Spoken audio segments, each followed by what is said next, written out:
हमारे राष्ट्रीय नेता श्री रामदास जी आठवले साहब, इनकी आज पत्रकार परिषद है, इसलिए आप सब लोग आए, इसलिए मैं मीरा भाईंदर मेरे तरफ से आपका सबका धन्यवाद करता हूँ।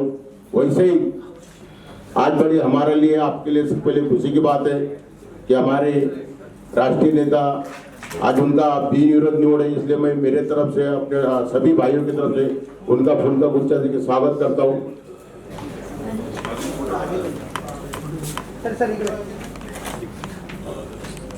मीरा भाईंदरच्या सर्व पत्रकारांचा आभार आरटीआयच्या वतीनं मानण्यात आलेला दिवस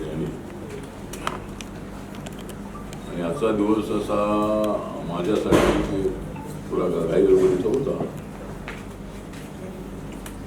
आणि आपल्याला तिसऱ्यांदा राज्यसभेची उमेदवारी मिळाली आणि माझं नाव भारतीय जनता पार्टीने यासाठी जाहीर केलं की मी रिपब्लिकन पार्टी ऑफ इंडियाचा आहे आणि मागच्या 2 वेळेला सुद्धा मी भारतीय जनता पक्षाच्या आमदारांच्या पाठिंब्यावर मी राज्यसभेवर निवडून आलो होतो आणि मी रिपब्लिकन पार्टी ऑफ इंडियाच्या हेवी फॉर्मवर निवडून आलो होतो। काल माझं नाव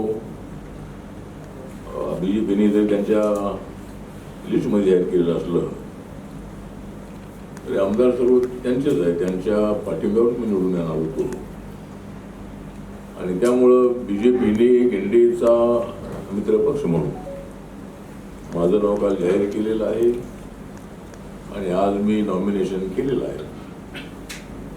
7 जागांच्यासाठी ही निवडणूक आहे, 2 वर्षानंतर ही निवडणूक येते आणि 7 उमेदवार निवडून येणार आहेत। त्यामध्ये इलेक्शन काय होणार नाही कारण 7च लोकांनी फॉर्म भरलेला आहे आणि त्यामुळं बीजेपीचे 3, आरपीआयचा मी 4, त्यानंतर शिवसेना एकनाथ शिंदेची, त्यानंतर अजितदादा पवार यांची एनसीपी आणि महाविकास आघाडी जी आहे त्यांचे माननीय शरदचंद्र पवार, तर अशा 7 लोकांनी फॉर्म भरलेले असल्यामुळं ही निवडणूक ही बिनविरोध होणार आहे। तर मला ही उमेदवारी देण्यामध्ये माननीय नरेंद्र मोदीजी आणि अमित शहा यांचा महत्वाचा वाटा आहे। नितीन नबीन जे नवीन बीजेपी झालेले राष्ट्रीय अध्यक्ष आहेत त्यांचा एक मोठा सहभाग आहे आणि सर्वात जास्त सहभाग आहे तो नरेंद्र मोदींना, अमित शहा यांना मला उमेदवारी मिळाली पाहिजे पटवून देण्यामध्ये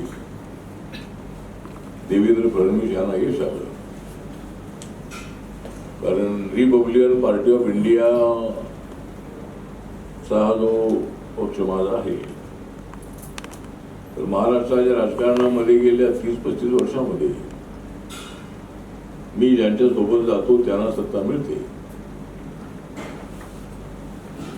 आणि मी काँग्रेस पक्षासोबत होतो, एनसीपी सोबत होतो, तेवढ्या त्यांना सत्ता मिळालेली आहे। आता मी भाजप सोबत आहे, भाजप शिवसेनेसोबत आहे, महायुती सोबत आहे आणि त्यांना सत्ता मी आल्यापासून मिळालेली आहे। त्यामुळं रिपब्लिकन पक्ष बाबासाहेबांचा पक्ष जो आहे, एकतर बाबासाहेब आंबेडकरांचा आशीर्वाद नसता देशभरामध्ये माझ्या पक्षाचे कार्यकर्ते माझ्या पाठीचे नसते, महाराष्ट्रातले जे गोरगरीब कार्यकर्ते झोपडपट्टीत राहणारे किंवा अत्यंत गरीब असणाऱ्या अवस्थेत असणारे असंख्य माझे कार्यकर्ते आहे ते माझ्या पाठीशी गेल्या अनेक वर्षांपासून आहे आणि त्यामुळे मला ही संधी मिळालेली आहे।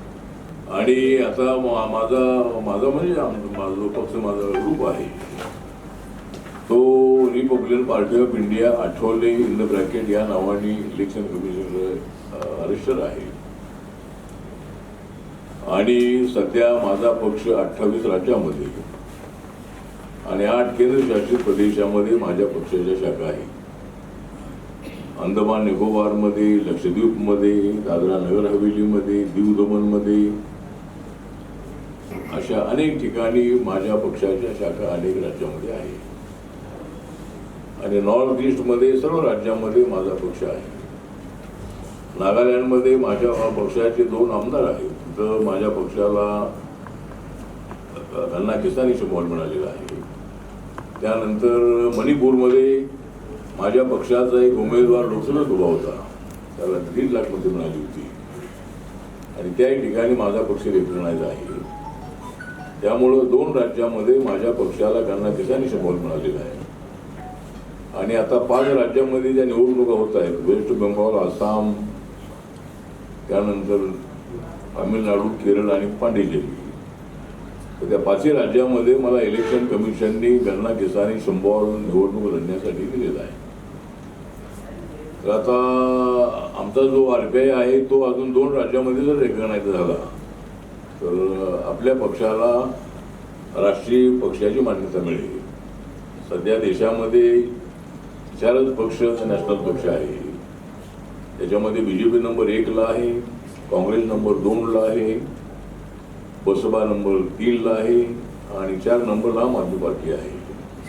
तर अजून 2 राज्यामध्ये जर माझ्या पक्षाला 60% मते मिळाली किंवा काही लोक निवडून आले तर आपला पक्ष हा राष्ट्रीय पक्ष म्हणून त्याला मान्यता मिळेल. त्यामुळं दिल्लीच्या नरेंद्र मोदी साहेबांच्या मंत्रिमंडळामध्ये मी गेल्या 10 वर्षापासून मी त्या ठिकाणी आहे. त्यामुळं हा पक्ष मला देशाच्या कानाकोपऱ्यामध्ये पोचवता आलेला आहे. महाराष्ट्रामध्ये फक्त सत्तेचा सहभाग जेवढा मिळायला पाहिजे तेवढा मिळत नाही आहे, पण तो मिळावा अशा पद्धतीची आमची अपेक्षा आहे. आम्हाला आता मीरा भाईंदरच्या आताच आपले मेहता साहेब मला भेटले होते आमदार आणि त्यांच्याकडे आपण मागणी की सूचना पूर्वी केलेली आहे की RPIला एक सुकृत नगरसेवक पद मिळालं पाहिजे आणि देवेंद्र सेलेकर यांना ते द्या अशा पद्धतीची त्यांना सूचना मी केलेली आहे. तर ते नक्की त्याचा विचार करतो असे म्हणालेले आहेत. त्यानंतर काही कमिटी आहे त्या मिळतील. ठीक आहे. तर आता एक तर आपल्याला तिसऱ्यांदा ही राज्यसभेची संधी मिळाल्यामुळं मला सामाजिक न्याय, आर्थिक न्याय, दिव्यांगजन आहे, शेड्यूल कास्ट आहे, OBC आहे, आदिवासी आहे, सर्व लोकांच्यासाठी काम करण्याची मला संधी मिळणार आहे. आणि आपण दिल्लीच्या मंत्रिमंडळामध्ये असल्यामुळं, मोदी साहेबांच्या मंत्रिमंडळामध्ये असल्यामुळं सबका साथ सबका विकास हा त्यांचा अजेंडा आहे आणि देशाची इकॉनॉमी 4 नंबरवर सध्या आहे, ती 3 नंबरवर लवकरात लवकर येण्याची शक्यता आहे. सध्या अमेरिका नंबर 1ला आहे, 2 नंबरला चायना आहे, 3 नंबर जर्मनी आहे आणि 4 नंबरवरती आपला देश सध्या इकॉनॉमीमध्ये आहे. तर मोदीच्या नेतृत्वाखाली देश विकासाच्या दिशेनं झपाट्यानं पुढे चाललेला आहे आणि त्यामुळं नरेंद्र मोदींच्या नेतृत्वाखाली NDAला मोठ्या प्रमाणामध्ये चांगलं बहुमत मिळत आहे. लोकसभेला आमचं नुकसान झालं, संविधानाच्या मुद्द्यावर हा चुकीचा प्रचार करण्यात आला, पण त्यानंतरच्या झालेल्या सगळ्या निवडणुकांमध्ये, हरियाणाची निवडणूक असेल, त्यानंतर दिल्लीची निवडणूक असेल, बिहारची निवडणूक असेल, महाराष्ट्राची निवडणूक असेल, सर्व राज्यामध्ये NDAला, BJPला प्रचंड बहुमत मिळालेलं आहे. आणि आता येणाऱ्या 5 राज्याच्या निवडणुकांमध्ये सुद्धा आसाममध्ये तर काय अडचण नाही, तिथं BJPचं NDAचं सरकार येणारच आहे, पण वेस्ट बेंगॉलमध्ये सुद्धा त्या ठिकाणी BJPचं NDAचं सरकार येण्याची आम्हाला पूर्णपणे खात्री आहे. कारण ममता दीदींच्या गेल्या अनेक वर्षांच्या काळामध्ये त्या सत्तेवर आहेतच आहे. त्या महिला म्हणून त्या चांगल्या स्ट्रॉंग आहेत याची आम्हाला कल्पना आहे, पण गेल्या 5 वर्षामध्ये वेस्ट बेंगॉलमध्ये म्हणजे सोनार बंगला करणं हे स्वप्न आमच्या ममता दीदींनी असायला हवं होतं, पण सोनार बंगलाऐवजी बंगालला कंगाल करण्याचं काम त्यांनी केलेलं आहे. सातत्यानं तिथं गुंडगिरी वाढलेली आहे, महिलांवरती अत्याचार वाढलेले आहे आणि त्यामुळे या वेळेला नक्की तिथं बीजेपीचं सरकार अशी अपेक्षा आहे. त्यानंतर तामिळनाडूमध्ये सुद्धा बीजेपी आणि DMKचा आणि इतर पक्षांचा अलायन्स आहे. त्या ठिकाणी सुद्धा परिवर्तन होण्याची शक्यता आहे. सध्या DMKचं सरकार तिथं आहे, तर तिथं सुद्धा परिवर्तन होऊ शकेल. पांडेचेरीमध्ये ऑलरेडी बीजेपी आणि रंगास्वामी येणार काँग्रेस आहे, त्यांचं सरकार आहे. केरळमध्ये ही आपलं सरकार आणण्याचा प्रयत्न आहे. त्यामुळे 5ही राज्यामध्ये चांगलं यश कसं मिळेल हा प्रयत्न आमचा आहे. आणि मीरा भाईंदरमध्ये आज मी आलेलो आहे. एक शोरूमचं उद्घाटन आहे, RTIच्या एका ऑफिसचं उद्घाटन आहे आणि कार्यकर्त्यांची थोडा वेळ मी संवाद साधणार आहे. आणि त्यानंतर आता मी राज्यसभेची मॅच जिंकलेलीच आहे.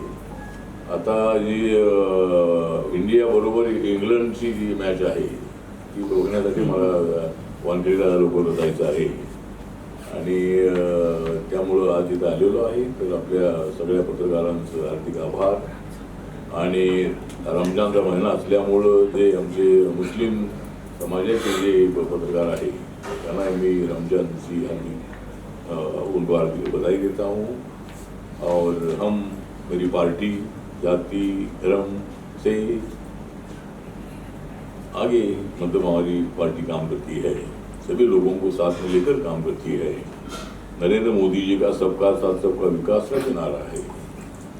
और नरेंद्र मोदी जी ने भी ऐलान किया है कि जिस तरह ईरान और इस्राइल और अमेरिका का जो युद्ध चल रहा है, तो रमजान के महीने में ऐसा नहीं होना चाहिए था. सब उन्होंने अपनी भावना व्यक्त की है. और शांति की भूमिका नरेंद्र मोदी जी ने रखी है कि भाई हमें शांति की आवश्यकता है और हमें युद्ध नहीं चाहिए, हमें बुद्ध चाहिए, हमें शांति चाहिए. ये भारत की भूमिका है.